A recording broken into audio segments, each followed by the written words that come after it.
Dios les bendiga, queridos hermanos y amigos que nos sintonizan. Gracias a Dios por una oportunidad más que nos da de poder escudriñar su palabra. Hoy en día vamos a hablar de un tema muy controversial. Se llama el pecado de muerte. Como siempre lo he dicho, todos nosotros hablamos conforme a la palabra de Dios, a las escrituras, a la Biblia. Y vamos a empezar a leer lo que dice el versículo. En primera de Juan capítulo 5 versículos 16 al 17, y dice: en el nombre del Padre, del Hijo y del Espíritu Santo, si alguno viene a su hermano a cometer pecado que no sea de muerte, pedirá y Dios le dará vida. Y esto es para los que cometen pecado que no sean de muerte. Hay pecado de muerte por el cual yo no digo que se pida. Toda injusticia, o sea, toda maldad es pecado. Pero hay pecado no de muerte. Entonces vamos a empezar a escudriñar la palabra de Dios. ¿A qué se refiere el pecado de muerte? Yo antes pensaba, de mi forma de pensar, porque también escuchaba a otros hablar de esa manera, y decían que el que mataba era un pecado de muerte. Y decían que el que cometía adulterio era un pecado de muerte. Que una mentirita no era pecado, que eso era una mentirita blanca y que Dios lo pasaba. Pero sin embargo no es así. Todo pecado lleva a la muerte. Por una mentirita que tú hagas, te puedes convertir en un mentiroso. Y la Biblia dice que los mentirosos no heredarán el reino de los cielos. Entonces, no hay pecado grande ni pequeño. Ante Dios, pecado es pecado. La cosa es que nosotros debemos de arrepentirnos de los pecados que cometemos para que no le demos lugar al enemigo y nos lleve a la muerte espiritual. Porque hay muerte física y hay muerte espiritual. Y lo vamos a especificar ahora mismo. Primeramente, vamos a ver qué significa pecado de muerte. En primera de Juan capítulo 3, 4 dice que todo pecado es infracción de la ley. Pero ahora este versículo nos está hablando de un pecado diferente. En Génesis 2, 16 al 17, Dios le dijo a Adán: no comerás de ese árbol de la ciencia del bien y del mal, porque de cierto te digo que el día que comieres de esa fruta morirás. Sin embargo, ellos comieron, desobedecieron. Cuando Dios vino y les trajo el castigo, estoy dando un resumen para que no se haga muy largo el estudio. Dios les trajo castigo a cada uno. Sin embargo, podemos ver que Dios le dice a Adán y a Eva, primeramente le dice a Adán, cuando nosotros decimos, la Biblia dice que al hombre también se refiere al hombre y a la mujer y a todo ser humano, porque fue el primer ser que Dios creó, a Adán, fue el primero que hizo. Entonces, cuando muchas veces se habla en la Biblia que dice hombre, se refiere a mujer, a hombre, a niño, a todo ser humano.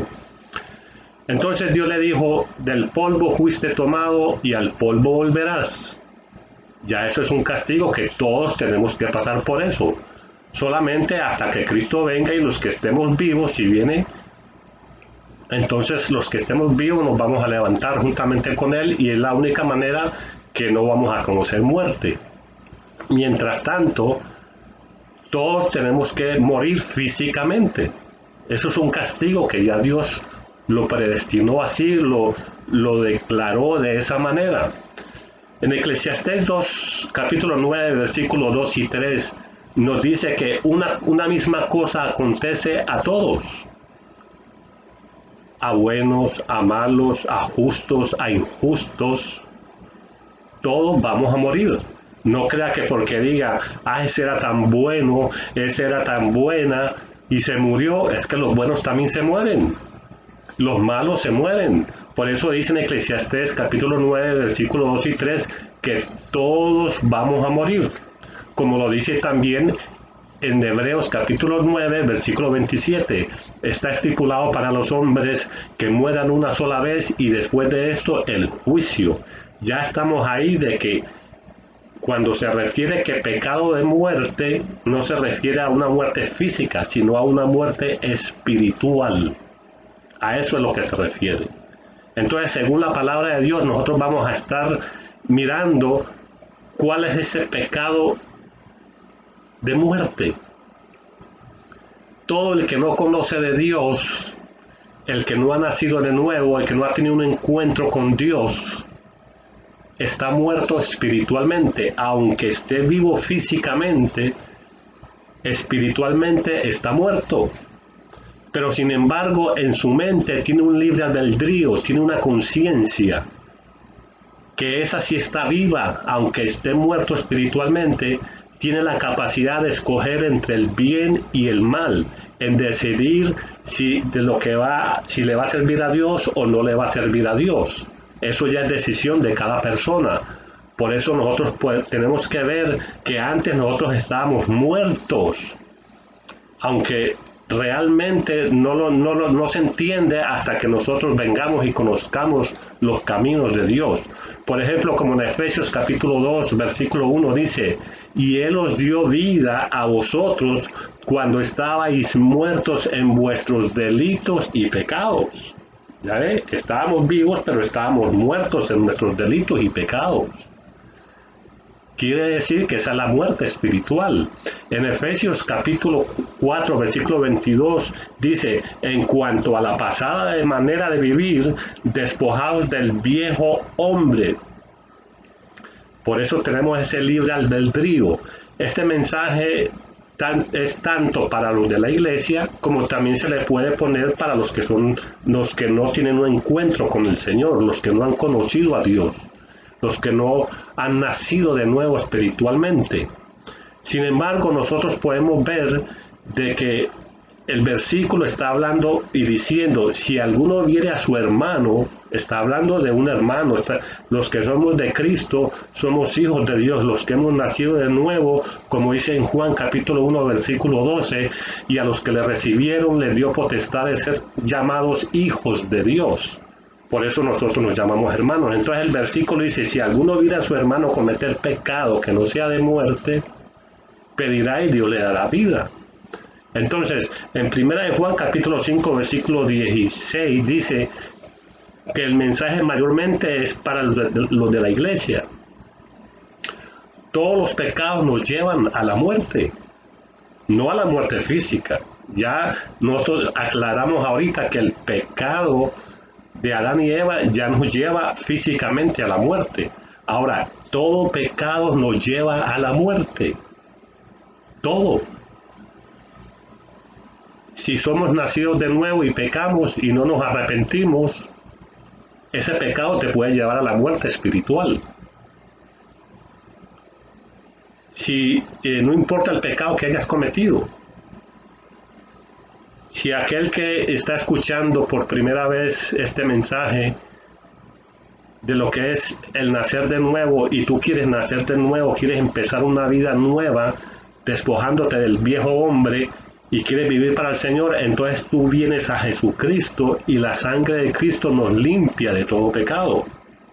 Por eso nosotros como hermanos, como seres humanos, todos somos imperfectos. Como dice en 1 de Juan, capítulo 1, versículo 10, dice que el que dice que no peca, le hacemos a él mentiroso. Pero la única diferencia es que nosotros no practicamos el pecado, pero sí estamos expuestos a pecar. Entonces, cuando pecamos y le fallamos a Dios, lo que tenemos que hacer es, Señor, perdóname por este pecado, límpiame por la sangre de Jesucristo. Entonces Él nos limpia y seguimos adelante, seguimos buscando los caminos de Dios. Pero si tú te dejas guiar que porque pecaste ya no tienes perdón, eso es mentira del diablo. Eso es para que tú te vayas y mueras espiritualmente, porque Él no quiere que nadie se salve, pero Jesucristo sí quiere que todos nos salvemos. Dios quiere que todos seamos salvos. Como dice en Juan 10:10, el ladrón no vino para robar y matar, el ladrón vino para robar, para matar y destruir, pero Cristo ha venido para que tengan vida y la tengan en abundancia. Por eso le dice en Romanos capítulo 6, versículo 23, dice que la paga del pecado es muerte. La paga, eso la paga del pecado, es muerte. Por eso nosotros tenemos que estar ahí ayudándonos unos a otros. Si alguien cometió un pecado, un hermano, una hermana, y está mal y necesita oración, pues vamos a orar por ella. Vamos a escudriñar la palabra y la palabra de Dios dice en 2 Timoteo 3:16 que la palabra es útil para enseñar, para redarguir, para corregir, para instruir en justicia. Entonces, esa es la clave, la palabra de Dios, escudriñar la palabra de Dios y ayudar al hermano por medio de la oración, porque la Biblia nos manda que oremos los unos por los otros. Pero sin embargo, la persona que cometió el pecado tiene que arrepentirse. No solamente porque se va a dejar llevar de la oración mía, sino que también esa persona tiene que poner de su parte, como dice en Proverbios 28:13, el que encubre su pecado no prosperará, mas el que lo confiesa a Dios y se aparta alcanzará misericordia. Esa es la misericordia de Dios, que su amor por medio de la sangre de Cristo, nosotros podemos seguir adelante a pesar de nuestras debilidades, de nuestras fallas. Nosotros seguimos adelante. Ahora nosotros vamos a hablar de lo que es, por ejemplo, lo que habla del pecado de muerte. En 1 Juan 5:16, Pablo dice, por el cual yo no digo que se pida. ¿Por qué? Porque sabe que ese pecado no tiene perdón. Porque todos los pecados tienen perdón, pero menos ese pecado, dice. Por eso en Isaías capítulo 1, versículo 18 dice, si vuestros pecados fueren rojos como la grana, serán emblanquecidos como la nieve, mas si fueren rojos como el carmesí, vendrán a ser como la blanca lana. Aún en el Nuevo Testamento es así. Y ahora con la sangre de Cristo, con más razón. Por eso vamos a leer lo que dice en Marcos capítulo 3, versículo 28 al 29. Vamos a ver qué dice Marcos. Jesucristo mismo lo está diciendo. Jesucristo lo dice en Marcos capítulo 3, versículo 28. Y dice en el nombre del Padre, del Hijo y del Espíritu Santo, de cierto os digo que todos los pecados serán perdonados. Lo está diciendo Jesucristo mismo. Todos los pecados serán perdonados a los hijos de los hombres y las blasfemias. Pero el que blasfemare contra el Espíritu Santo no tiene perdón ni en esta vida ni en la venidera. No tiene entrada en la vida eterna con el Señor, con Dios. Ya pecó. Ahora, la Biblia nos habla que Pablo era blasfemo y que era blasfemo por ignorancia. Sin embargo, nosotros podemos ver aquí de que se está refiriendo que era blasfemo hacia Jesús, hacia los cristianos. Y Jesús nos acaba de hablar ahí de que dice que toda blasfemia es perdonada. Pablo no sabía del Espíritu Santo. Pablo no blasfemó contra el Espíritu Santo porque él no lo conocía. Él no sabía del Espíritu Santo, no sabía nada de eso. Vamos a leer, por ejemplo, qué es blasfemar. ¿Qué significa blasfemar? Blasfemar contra el Espíritu Santo es ofenderlo, maldecirlo. Vamos a dar unos puntos de lo que es blasfemar contra el Espíritu Santo. En 1 Timoteo capítulo 4, versículo 1, dice que en los postreros tiempos muchos apostatarán de la fe, escuchando a espíritus engañadores y a doctrinas de demonios. O sea, esto le está hablando a los de la iglesia, que muchos apostatarán de la fe, muchos que saborearon el Espíritu Santo, que lo sintieron, y ya cuando apostatan de la fe, se apartan. No que se aparta, que se debilita y se descarrió, no. Sino que cuando se aparta, ya dice, eso de hablar en lenguas, eso era del diablo. Eso de que orar por los enfermos y que y que bautices, eso era del diablo. Eso está blasfemando contra el Espíritu Santo. De eso es de lo que Pablo está diciendo, por lo cual yo pido que no se pida por ellos, porque ya están blasfemando contra el Espíritu Santo. También podemos ver en Mateo 12:24, cuando Jesús estaba reprendiendo demonios, los fariseos le dijeron, o dijeron entre sí, este echa fuera demonios en el nombre de Belcebú, o sea, de Satanás. Están hablando que lo que Jesús está haciendo, eso es del diablo.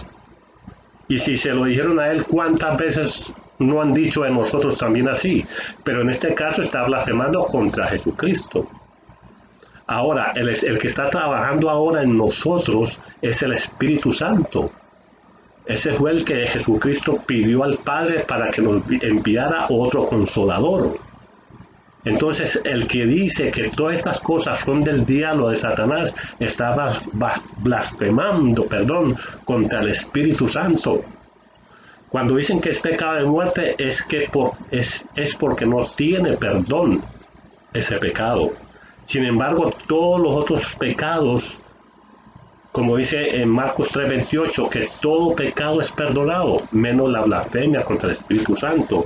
En 1 Timoteo 1:13 es donde Pablo dice que él era blasfemo por ignorancia, pero él blasfemaba contra Jesús, contra otro Dios que creía que de lo que él estaba haciendo, el Dios que él servía según la ley era el verdadero Dios, aunque sí era el verdadero Dios, pero él no sabía que estaba blasfemando por el segundo pacto que Dios iba a manifestar por medio de Jesucristo. Entonces, él sí tiene perdón porque está blasfemando no contra el Espíritu Santo. En 1 Timoteo, Juan 14:17, dice que el mundo no puede recibir el Espíritu Santo porque no lo ve ni lo conoce. Entonces muchos pueden quizás blasfemar y decir cosas porque no conocen ni saben. ¿Y cómo van a blasfemar de alguien que nunca han experimentado ni nunca conocen? Entonces, por eso en Deuteronomios capítulo 30, versículo 19, Dios nos dice a todos los seres humanos, a los que no conocen de Dios y a los que conocen de Dios: he aquí los cielos y a la luna y al sol y a las estrellas los tengo como testigos, que yo les he puesto la bendición a ustedes y la maldición a ustedes. O sea, para que nosotros escojamos la bendición o la maldición. Si el que no conoce de Dios, si quiere seguir en pecado, pues eso es decisión de él, nadie lo está obligando. Pero si quieres salir de muerte a vida, puedes venir a Jesucristo y el Señor te perdona todos los pecados, cualquier pecado. Jesucristo mismo lo dijo, ahora donde lo leímos en Marcos 3:28, que todo pecado y blasfemia será perdonado. Ahora, el que conoce de Dios y también ha fallado a Dios, entonces lo que tenemos que hacer es pedirle perdón a Dios por medio de Jesucristo, que nos limpie por su sangre preciosa, por esa sangre que tiene poder. En Marcos 16:16 dice, el que creyere y fuere bautizado será salvo, mas el que no creyere será condenado. Si la persona no cree ni quiere creer, ya está condenado. Solamente esto es para los que creen, para los que son bautizados, que simboliza, que representa la muerte y resurrección de Cristo. Dios no quiere que nadie se pierda. En 1 Juan 1:7 dice, y la sangre de su Hijo Jesucristo nos limpia de todo pecado. Así que, queridos hermanos y amigos que nos sintonizan, todo pecado nos lleva a la muerte. Si tú estás en pecado y quieres salir de ahí, ven a Jesucristo y Él te va a dar vida. Y el hermano que ha cometido pecado, por medio de las Escrituras, como nos ha hablado, Dios te perdona. Y anímate y sigue adelante y levántate de nuevo, como dice en Apocalipsis, y ha sido apresado. El que nos engañaba, el que nos engañaba de día y de noche nos acusaba, pero que nosotros le hemos vencido por medio de la sangre de Jesucristo. O sea, mientras estamos vivos vamos a estar expuestos a fallarle. No practicamos el pecado, pero sí pecamos. Nadie puede decir que no, porque eso solamente le corresponde a Dios, que Él es perfecto. Todos somos imperfectos, pero nosotros hacemos lo mejor para agradarle a Dios. Si alguien ve que alguien cometió un error o cometió un pecado, ya yo no quiero escuchar a ese hermano o a esa hermana porque él cometió este pecado. ¿Y quién eres tú para señalar a esa persona? Esa persona tiene que darle cuenta a Dios, si no se arrepiente. Y si se arrepiente, la sangre de Cristo lo limpia de todo pecado. Espero que este mensaje haya sido de beneficio, ha sido de beneficio para mí primeramente y para usted también. Espero que Dios le continúe bendiciendo y siga hacia adelante. Hay esperanza para al que está entre los vivos. Dios les continúe bendiciendo. Amén.